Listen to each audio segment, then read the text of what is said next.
इस वीडियो में हम अपने किसान भाइयों को गंदम की फ़ी एकड़ ज़्यादा पैदावार के हसूल के लिए कौन कौन से अवामल दरकार हैं, ये तमाम चीज़ें बताएंगे। अगरचे बहुत से अवामल जिनमें ज़मीन की सही तैयारी, गंदम की मंजूरशुदा न्यू इकसाम और इनकी बार वक्त काश्त और जड़ी बूटियों की तलफ़ी वगैरह बहुत अहम है, वहाँ गंदम की फसल की नाजुक औकात पर आबपाशी और कीमियाई खादों का बर वक्त और मतवाज़न और मुतनासिब इस्तेमाल भी इंतहाई ज़रूरी होता है। मौसमियाती तब्दीलियाँ आबपाशी के लिए नहरी पानी की मुतवातर फराहमी इसको भी काफ़ी मुतासर कर रही हैं, जिनका बराह रास्त हमारी गंदम की फसल पर, इसकी पैदावार पर असर होता है।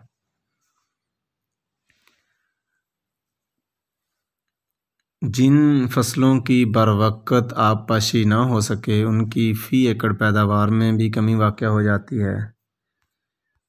ज़री साइंसदानों ने अपनी दिन रात की काविशों और तजर्बात की रोशनी में ये नतीजा भी अख़ज़ किया है कि गंदम की नशोनुमा और बढ़ोतरी के लिए बाज़ औक़ात कुछ मराहिल जो बहुत ज़्यादा नाजुक होते हैं, जहाँ गंदम की फसल को अशद पानी की ज़रूरत होती है, और इन औक़ात में पानी की कमी पैदावार पर बहुत ज़्यादा मनफी असरात मरतब कर सकती है। ज़री माहिरीन की तहकीक के मुताबिक ताजनुमा जड़ें और नाली बनाने गोब की हालत के औक़ात और दाना बनने के मराहल पर गंदम की फसल को पानी की ज़रूरत होती है।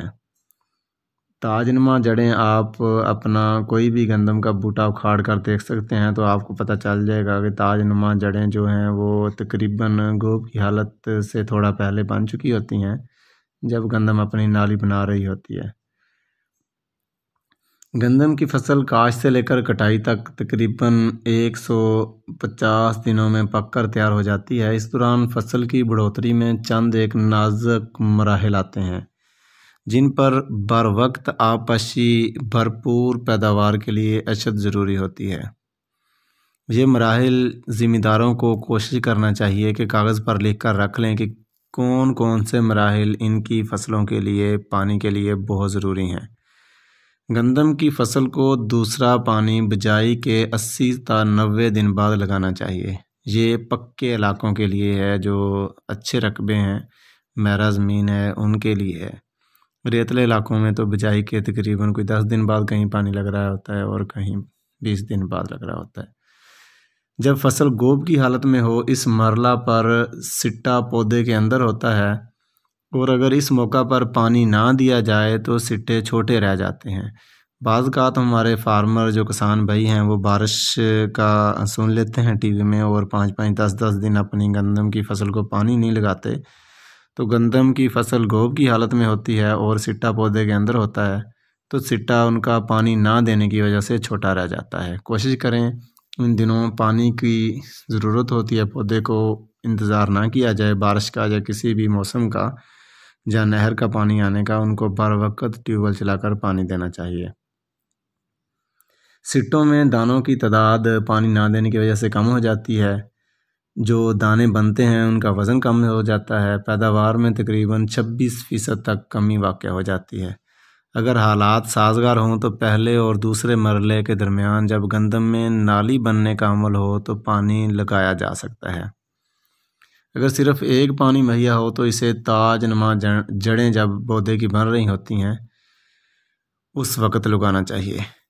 2 पानी मुयस्सर होने की सूरत में पहला पानी ताजनुमा जड़ों के वक़्त और दूसरा पानी गोब पर लगाना चाहिए। 3 पानियों की सूरत में पहला पानी आपने ताजनुमा जड़ों, दूसरा गोब और तीसरा दाने बनते वक़्त आपने लगाना है।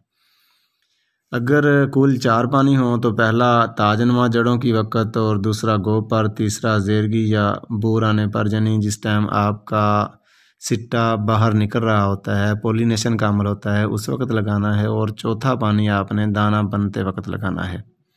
गंदम की फसल में नाइट्रोजनी खादों को 3 अक़सात में देना चाहिए। वो 3 अक़सात, एक पहला नंबर बिजाई के वक़्त, दूसरे नंबर पर पहले पानी पर और उसके बाद दूसरे पानी पर नाइट्रोजनी खाद यानी यूरिया और नाइट्रेट का इस्तेमाल करना चाहिए।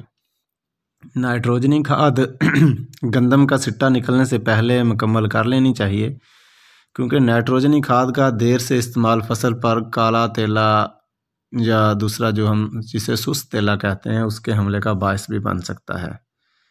इन हदायत पर अमल करके काश्तकार गंदम की ज़्यादा से ज़्यादा पैदावार हासिल कर सकते हैं। कमज़ोर रकबों या गंदम की फसल कमज़ोर होने की सूरत में नाइट्रोजनी खाद का 1/3 हिस्सा दूसरी आपाशी के साथ इस्तेमाल करना चाहिए।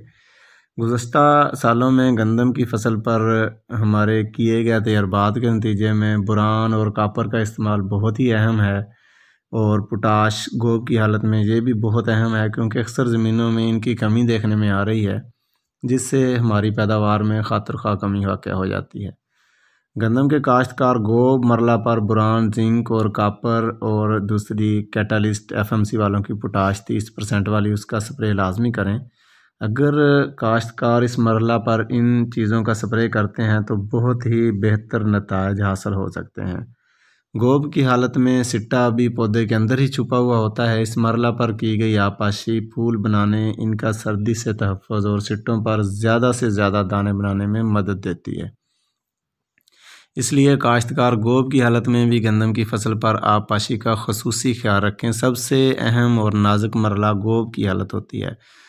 उस वक़्त आपने अपनी गंदम को लाजमी पानी लगाना है। आपको हम बीज गंदम का पूरा प्लान बताते हैं। खादों का आपने इस्तेमाल कब करना है और कितना करना है और कौन कौन सी खाद डालनी है। 1 बोरी DAP या 1 बोरी जोरावर या 4 बोरी SSP प्लस पोटाश 30 दिन बाद हम जिसे कह सकते हैं कोर पर पहले पानी पर 50 किलो यूरिया, 4 लीटर जिंक और 2 किलो सल्फ़र आपने पानी में फ्लड करना है। जब आपकी फसल 72 पर आ जाए तो गंदम में मुकम्मल जड़ी बूटी मार जो स्प्रे मार्केट में दस्तयाब है, जैसे ट्राई अल्ट्रा है, अटलांटस है, दूसरी टॉप प्लांटस है, इस तरह की बहुत सारी मार्केट में स्प्रे वाली मुख्तलिफ़ अद्वियात मौजूद हैं, जिनके ज़रिए आपने अपनी फसल से जड़ी बूटियों का ख़ात्मा करना है। दूसरे पानी पर आपने 25 किलो यूरिया और 10 लीटर ह्यूमिक एसिड डालना है, ये बहुत ज़रूरी है। और 1 गट्टू अमोनियम सल्फ़ेट 1 थैला यानी 50 किलो अमोनियम सल्फ़ेट भी आपने दूसरे पानी पर ज़रूरी डालनी है। इसके अंदर सल्फ़र भी होता है अमोनियम सल्फ़ेट के, और आपने कोशिश करनी है अमोनियम सल्फ़ेट आप जब भी लें तो ये FMC वालों की ही ख़रीद करें। इनकी इम्पोर्टेड फार्मूलेशन में होती है और इसका रिज़ल्ट भी अच्छा है। तीसरे पानी पर आपने 50 किलो नाइट्रोफास, या अगर आपको नाइट्रोफास नहीं मिल रही तो FMC वालों की ग्रोफास 25 किलो आपने पर एकड़ फ्लड करनी है। चौथे पानी पर यानी जब आपकी गंदम गोब की हालत में आ जाए, सिट्टा निकलने का वक़्त हो जाए, तो सिट्टा निकलने से पहले कोशिश करें आप कैटालिस्ट, बोरान और इस तरह की दूसरी जो माइक्रोन्यूट्रिएंट्स हैं उनके स्प्रे करें। ये बहुत ही नाजुक और अहम मरला होता है, और कोशिश करें जब भी ये स्प्रे करें तो फफूंदी कुछ या रस्ट वाली जो ज़री अद्वियात मार्केट में मौजूद हैं, नटीवो या टिलट वगैरह, उनका स्प्रे भी लाजमी करें। दूध की हालत, जब आपका दाना दूधिया यानी कि दाना बन रहा हो, पोलिनेशन मुकम्मल हो चुकी हो, तो उस वक़्त कैटालिस्ट का स्प्रे करें 1 लीटर 1 एकड़ पर, तो आपका दाना भी वज़नी होगा और आपकी पैदावार में भी खातिर-ख्वाह इजाफ़ा होगा। उम्मीद है इस पूरे प्लान पर अमल करके काश्तकार अपनी पैदावार में 10 से 20 मन तक इजाफ़ा मुमकिन बना सकते हैं। हमारे पाकिस्तान में, प्यारे वतन में, हमारे किसानों की एवरेज दूसरे मुल्कों की निस्बत बहुत ही कम है, आधी से भी कम है। तो कोशिश करें मेहनत करके अच्छे प्लान बना के हम अपनी गंदम की पैदावार में ख़ुद कफ़ील हो सकते हैं। ये हमारी खादों पर और हमारे प्लानिंग पर ही मुनहसर है कि हम अपने फ़ी एकड़ कितनी फ़ी एकड़ से पैदावार हासिल कर सकते हैं। उम्मीद है इंशाल्लाह हम 60 से 70 मन फ़ी एकड़ पैदावार हासिल करने में कामयाब हो जाएंगे। खुश रहें और खुशियाँ बांटें।